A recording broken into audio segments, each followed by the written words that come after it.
সমাজে যে কোনো রাষ্ট্রে একটি চলমান প্রক্রিয়া। সেই অর্থে তাদের বিজয় কিন্তু এখনো পুরোপুরিভাবে অর্জিত হয়নি। তার জন্য আরো সংগ্রামের প্রয়োজন। পুরোপুরিভাবে অর্জন করার পর তাদের এমন একটা অবস্থানে থাকতে হবে যেখান থেকে তারা নীতি নির্ধারণ করতে পারবে। তাদের যে ইচ্ছা, চাহিদা, প্রত্যাশা, যার সাথে জনগণের প্রত্যাশা চাহিদা মিল রয়েছে, সেটা বাস্তবায়ন করার দায়িত্বটাও কিন্তু তাদের নিজেদেরই করতে হবে। তাদের দায়িত্ব অন্য কোনো মানুষ এসে করে দেবে না। সে যত বড় স্কলারই হোক, যতগুলি মেডেলের অধিকারী হোক, আমার দীর্ঘ জীবনের অভিজ্ঞতা বলে যে বিপ্লবী যে লক্ষ্য থাকে, সেই লক্ষ্য একমাত্র বিপ্লবীরাই সাধন করতে পারে, অর্জন করতে পারে। সেজন্য তোমাদেরকে এখনই ঘুমিয়ে পড়ার সময় ঘুমিয়ে পড়লে চলবে না, সজাগ থাকতে হবে। আগামী দিনে যত কঠিন সংগ্রামই হোক, সেই সংগ্রামে আল্লাহর উপর ভরসা করে তোমাদের যুদ্ধে ময়দানে পাথরের মতো, ইস্পাতের মতো লৌহ কঠিন প্রত্যয় নিয়ে দাঁড়াতে হবে যে আমরা এই সংগ্রামে জিতবই, বিপ্লবকে সফল করব এবং জনগণ এবং তোমাদের যে আশা আকাঙ্ক্ষা, একটা সুখী সমৃদ্ধ বাংলাদেশ গড়ে তোলা।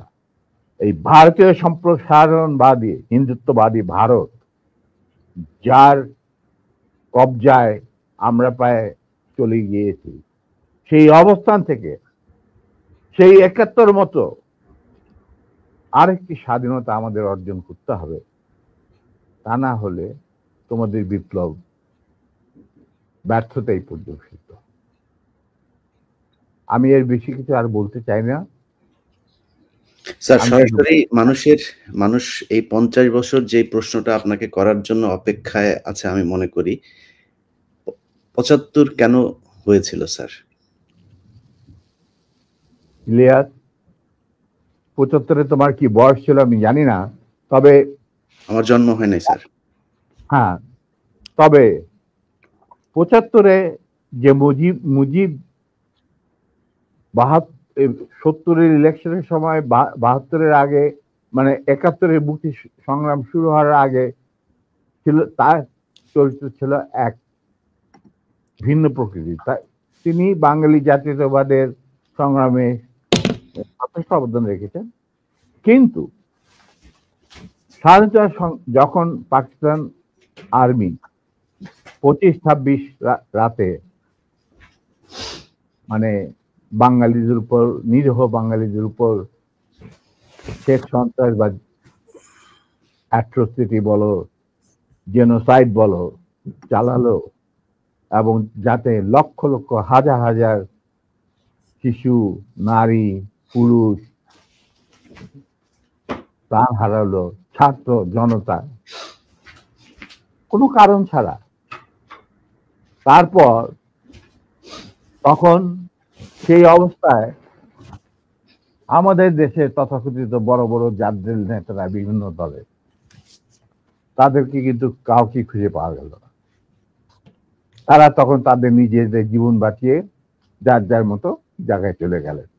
মুজিব স্বয়ং পাকিস্তান আর্মির কাছে ধরা দিলেন এবং তাদের সাথে একটা বন্দোবস্ত করে তার পরিবারের ভরণ পোষণের দায়িত্ব আর্মির হাতে তুলে দিয়ে তিনি পাকিস্তানে পাড়ি জমান।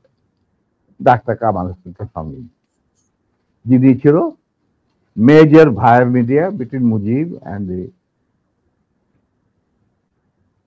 আর্মি জানতা।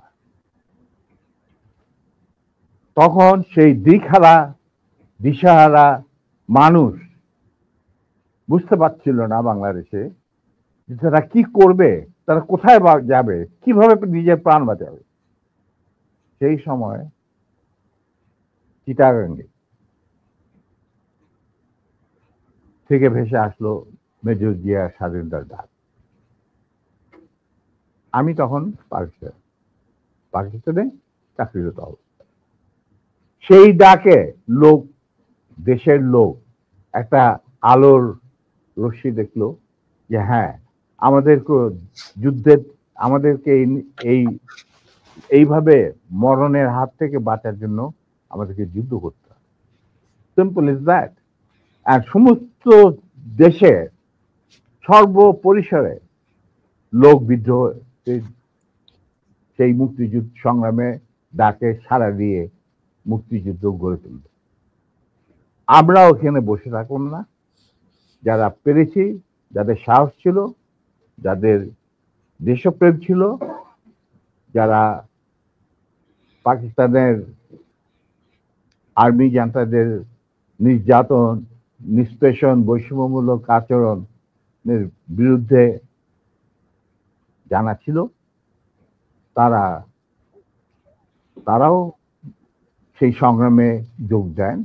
অনেকেই পালিয়ে এসে জীবনের ঝুঁকি নিয়ে। আমি ছিলাম তাদের মধ্যে সর্বপ্রথম গ্রুপ লিডার, যে আরো দুজন আমার সাথীকে নিয়ে আমি এসে যুদ্ধে যোগ দেই। কোন বিবেকবান বাঙালি তখন যারা পাকিস্তানে চাকরি করতেন, তাদের পক্ষে নিশ্চুপ বসে থাকা সম্ভব ছিল না। তবে এটাও ঠিক, অনেকেই ঠিক বুঝতে পারছিল না যে কি হচ্ছেটা কি। কোনো খবর নাই, চিঠিপত্রের আদান প্রদান নাই, কোন রকম সংযোগ নাই। বিদেশি মিডিয়া, ভয়েস অফ আমেরিকা, তারপরে BBC, radio Australia, radio India, এই সমস্ত ওখান থেকে যা কিছু জানা যাচ্ছিল ওটা সম্পূর্ণভাবে বিশ্বাসযোগ্য ছিল না। তারা তাদের মতো করে বলতে থাকে এবং আমরা শুনতে থাকি। তাই অনেকেই ঝুঁকি নিতে রাজি ছিলেন না। আর একটা সমস্যা ছিল, অনেকেই পরিবার সহকারে থাকতেন পশ্চিম পাকিস্তান। কারণ বউ বাচ্চা নিয়ে তো আর পালিয়ে যাওয়া সম্ভব না সবার পক্ষে। কিন্তু আমি ছিলাম তখন ব্যাচেলার। আমার সাথে যে দুজন সাহসী জয়েন করি, তো আমরা তিনজনই ছিলাম স্পেশালাইজড অবস্থা। স্পেশালাইজড অবস্থার মধ্যে বোঝা যায় যে যাদের কমান্ডো ট্রেনিং থাকে, স্পেশালাইজ ওয়ারফেয়ারের উপরে জ্ঞান থাকে, এবং